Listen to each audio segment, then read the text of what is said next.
Madam President, first I'd like to wish a very happy and healthy New Year to you, to all of our staff and pages who make the Senate run so efficiently every single day and frequently late into the night. The world's most deliberative body has unpredictable hours, which all too often means missing important events with family because we are here, going back and forth on the pressing issues of the day. This is why we have a Senate, after all, to give voice to the various viewpoints of Americans from each state and then try to resolve those differences. It isn't always easy since, unlike the House of Representatives, the Senate's unique rules require us to work together across party lines. I know what it's like to work with my Democratic friends, and in fact, I was named as one of the most bipartisan senators of either party in the past 25 years. That is what it takes to get things done here, because the rules force us to reach consensus. The Senate was created specifically to prevent a mob rule mentality. James Madison, the father of the Constitution, described the Senate as the anchor of the federal government that would act as a, quote, necessary fence against fickleness and passion, end quote. And George Washington famously said, the Senate was established to cool legislation passed by the House in the same way that a saucer cools hot tea. And folks, we certainly have seen a lot of hot mess coming over from the House. It's very concerning that the saucer intended to cool heated passions is itself beginning to boil over as a result of hot air from within. Senate Democrats are threatening to blow up the Senate, to fundamentally change the United States Senate, and to radically transform our country. It cannot be understated how detrimental this action would be to America. It would unravel 2 centuries of American representative democracy. It would silence millions of Americans and destroy what comedy remains within this body. I have to ask my colleagues, which side of history do you want to be on?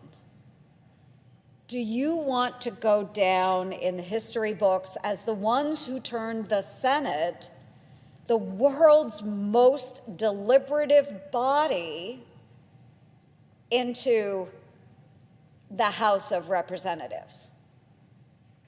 The law of our land would dramatically sway back and forth, and the resulting political uncertainty would all but erase what little trust the people have in our governing institutions and lead to even greater political divisions. I don't think this is a future any of us want, and certainly not the one that was promised by President Biden when he pledged to the American people not to divide, but to unify our country. When the threat of blowing up the Senate arose during Mr. Biden's time in this institution, he spoke passionately against it. I don't often quote Joe Biden, but I would urge you all to listen to his full speech on the matter. In fact, Madam President, I ask unanimous consent to include his speech in the congressional record following my remarks. Without objection. Thank you, Madam President. Then Senator Biden warned, quote, "History will judge us harshly, in my view, if we eliminate over 200 years of precedent and procedure in this body, and I might add, doing it by breaking a second rule of the Senate, and that is changing the rules of the Senate by a mere majority vote." Senator Biden concluded, quote, "This nuclear option is ultimately an example of the arrogance of power. It is a fundamental power grab by the majority party." Flash forward 17 years later. Joe Biden is still in Washington, and he and his Democratic counterparts are the ones that are exercising that arrogance of power. Now, as the president, Biden just yesterday declared, quote, "We have no option but to change the Senate rules, include getting rid of the filibuster," end quote. So how and why are we at a point where nuking the Senate could even be a possibility? Plain and simple, the Democratic leader who has participated in hundreds of filibusters over the past 5 years, hundreds, folks, hundreds, wants to have his way regardless of the long-standing rules of this institution, the viewpoints of other senators, or even, folks, get this, the wishes of the citizens of his own state. Just like last week, the Democratic leader said the filibuster was being used to, quote, "embarrass the will of the majority," end quote. And therefore, quote, "the Senate will debate and consider changes to the Senate rules on or before January 17th, end quote. Folks, it's not the Senate rules embarrassing the majority, but rather their two-sided flip-flopping on the importance of the filibuster to this institution and to our democracy. Not so long ago, the Democratic leader said eliminating the filibuster would turn, quote, "the cooling saucer of democracy into the rubber stamp of dictatorship," end quote. It'll be, quote, "a doomsday for democracy," end quote. Today, he is the one with the finger on the nuclear button, all because he can't get his way. This is the kind of power grab you would expect from tyrants in socialist nations, who seem to be where the Democrats are taking many of their cues from these days.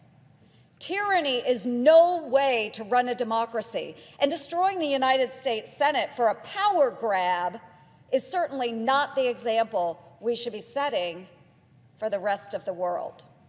But the hypocrisy doesn't end there, folks.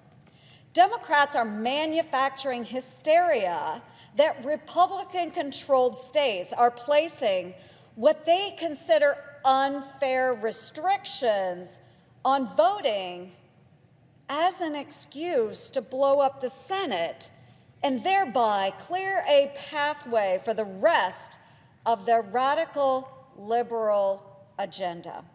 The irony here is that New York, home of the Democratic leader Chuck Schumer, and Delaware, home of President Biden, have some of the most restrictive absentee voting laws in the entire country.